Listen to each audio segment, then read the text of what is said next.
Merci de l'opportunité que vous me donnez. En fait, je suis venu ce matin ici à l'hôtel pour lancer les travaux d'un atelier qui consiste à valider ce que nous considérons comme des documents finaux issus d'un large processus de concertation entre l'État, les agents d'exécution, les agro-industriels, les populations et les communes pour asseoir un cadre de partage d'échange et un cahier d'échange relativement à la mise à disposition de terres aux investisseurs privés, nationaux, aux populations qui en feraient la demande dans le cadre de l'exécution du PEDIDAS, qui est un important programme de l'État qui vise donc à développer une agriculture durable et une agriculture tournée vers l'agrobusiness. Vous savez, l'État est dans un process de réforme de l'accès au foncier, que l'on a appelé réforme foncière. Le MCA, durant son exécution dans la région, a procédé à l'élaboration de documents innovants sur l'accès et à l'appropriation de la terre. Ces documents ont été capitalisés et sont versés dans la réflexion globale de la réforme foncière. Aujourd'hui, nous proposons que les modes d'accès et les modes de tenue foncière soient carrément changés, puisque les seuls que nous connaissons en milieu rural sont portés par le décret 72-1988 qui date de 1972. Il était normal aujourd'hui, quand on veut promouvoir l'agrobusiness, quand on veut promouvoir l'agriculture durable, qu'on puisse sécuriser l'investissement des personnes qui viendraient pour investir. C'est dans ce cadre que nous balançons et l'investisseur. Ces documents-là sont au stade de réflexion. Ce n'est pas à nous de le valider, mais c'est à nous de le proposer pour que les gens puissent connaître, savoir que nous sommes dans ce process-là.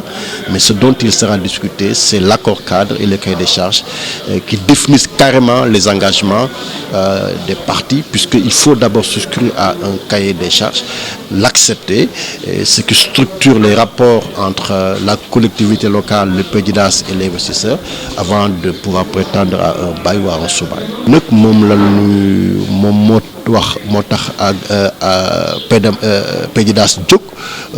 pour encadrer relation yi nga xamante ne am na ci diggante askan woowu diggante commune ak diggante investisseurs yooyu mu sukkandiku ci service état bi mu sukkandiku ci APIX ñu liggéey document yu am solo muy accord cadre bi nga xamante ne moom mooy ëmb loolu lépp. Cahier des charges bi nga xamante ne moom mooy charia bi leen di tënk investisseur bi collectivité locale bi ak population bi loolu nag mu jur lu nga xamante ne mooy nekk bail ak sous-bail bail bi ak sous-bail bi amagul si le droit foncier consacré ko mais comme ñu ngi jum si ay waxtaan léegi mu jeex si affaire réforme foncière jàpp nañ ne élément yooyu mooy permettre nag kii gëm ni suuf bi bu ñu ko joxee diir kenn du ko nang suuf bi bu ko jëlee mën na ko yóbbu ci banque bi wane ko banque bi am sama comment lebal ko xaalis suuf boobu tey jëlee moom leen lënk loolu tey moo nekk waxtaan bi nga xamante ni moom la PEDIDAS tëral indi ko. Qui concerne le partage et la validation du modèle d'accord cadre de partenariat entre les investisseurs et les communes et le modèle de cahier des charges qui ont été préparés à l'APIX et vraiment doivent être partagés parce qu'on est dans un processus où on parle de foncier et c'est très important que les relations puissent bien être définies. Cette étape du processus vraiment est un tournant important parce que le schéma foncier du PEDIDAS qui définit les modalités par lesquelles l'attribution des terres se fera, le partenariat se fera entre les investisseurs et les communes. Il est important qu'on puisse vraiment en discuter avec les différents acteurs, je dis bien des différents acteurs qui sont les communes elles-mêmes, les maires des communes, les autres partenaires, les partenaires techniques du projet, les agences d'exécution, même les populations. Alors, c'est vraiment un atelier qui est très important dans le cadre de la mise en œuvre du projet. Effectivement, je le disais tantôt, l'État du Sénégal s'est engagé à développer vraiment des exploitations familiales fortes, mais également à développer l'agribusiness, et surtout dans cette zone de la vallée du Ngalam et autour du lac de Guiers. C'est vraiment une option de l'État qui cadre bien avec le programme Sénégal, le plan Sénégal émergent, et également le programme d'accélération de la cadence de l'agriculture qui s'est fixé des objectifs, par exemple l'accroissement des exportations horticoles à 157 000 tonnes. Et le PDIDAS va contribuer grandement à cela. On parle d'agribusiness, donc obligatoirement on parlera de foncier. Le foncier, dès qu'on en parle, c'est un thème tellement délicat qu'il faut y aller avec vraiment beaucoup de précautions. Et le travail qui a été effectué, ces 2 documents qui vont faire l'objet de validation, sont des documents qui contribuent à vraiment prendre toutes les précautions nécessaires pour garantir des bonnes relations de partenariat entre les principaux acteurs qui sont les communes et les investisseurs. L'accord cadre, comme on vient de vous le dire, avec le cahier de charge, c'est vraiment des documents codifiés. L'ambition qui a été définie dans le PSE pour l'agriculture, qui sont de 2 ordres, l'agriculture familiale et les filières à haute valeur ajoutée, nécessité qu'on prenne en charge la codification des relations qui régissent les intervenants. C'est notamment les investisseurs, les communes et les populations. Et cet accord cadre est un document qui définit de manière générale ces relations-là. Il définit d'abord l'objet,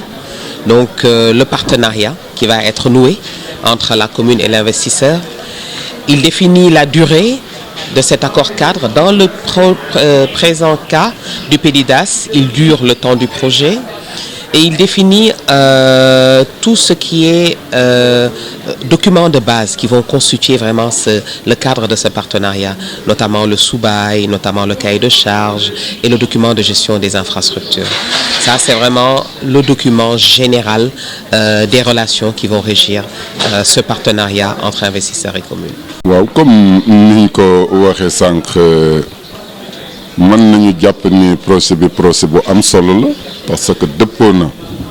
ak xalaatu président de la République ci nga xamante ni PSE bi nga xam ni jël na ko pour que war a développer réew mi te wër nañu réew mi mënuñu ko développer te agriculture bi doxul. bi ñu tëralee programme bu toll noonu fas yéene def test ci 9 collectivités locales dans 3 départements Saint-Louis, Dagana et Louga kooku jàpp nañu ni lu am solo la ci biir liggéey bi nag tey comme ni nga ko waxee yàgg nañ ko di ko dox mais liñ fi dajale tey mooy wàllu xool accord bi naka lañ ko war a tëralee cahier de charge bi nan lañ ko war a doxale pour ñu mën ci xalaat génnee ci suñuy xalaat bu ñu koy supposé pare mu seet avant ñu di ko signer mu fexe ba kenn ku nekk li nga xamante ni sa responsabilité te mu nekk ci biir nga xam ko après aussi itam nga nangu ko ñu doogu koy signé ndax bu loolu ni mooy tax procès bi am solo maanaam liñ ci doon seenu ñu gis ko ci nekkatuñu nag jamono boo xam ne da ngay ñëw rek imposé nit ki ni nangam laay def mais aussi itam il faut que nit ki itam xam li mu bëgg mu mën a wax ni moom it lii la bëgg parce que ñu mën a waxtaan ba juboo d'accord mën a ànd liggéey ànd ak investisseurs yi pour liggéey. parce que comme ni ma ko waxee léegi boo xoolee tey damay xaw a yéemu boo demee ci pays arabe yi nga dem ci Europe nga gis mbay mi ni mu fa mel nga ñëw ci sunu zone bi tey même nawet sax mën nga daw ba Dakar jóge Saint-Louis ba Dakar da nga fiy gis ay espace yoo xam ne kenn du ko laal noor bi kenn du fi bay dara mais kooku normalement su ñu amee programme boo xam ne war nañu mën a liggéey suuf si pendant l'hivernage pendant cesse non cesse normalement kooku gis nañu ni lu am solo la te nit ñi war nañ ko xam te buñ ko xamee ragal nañ ni dinañu ci adré te buñ ci adré incha allah programme bi dana am solo te it liñ ci bëgg dinañu ko ci am.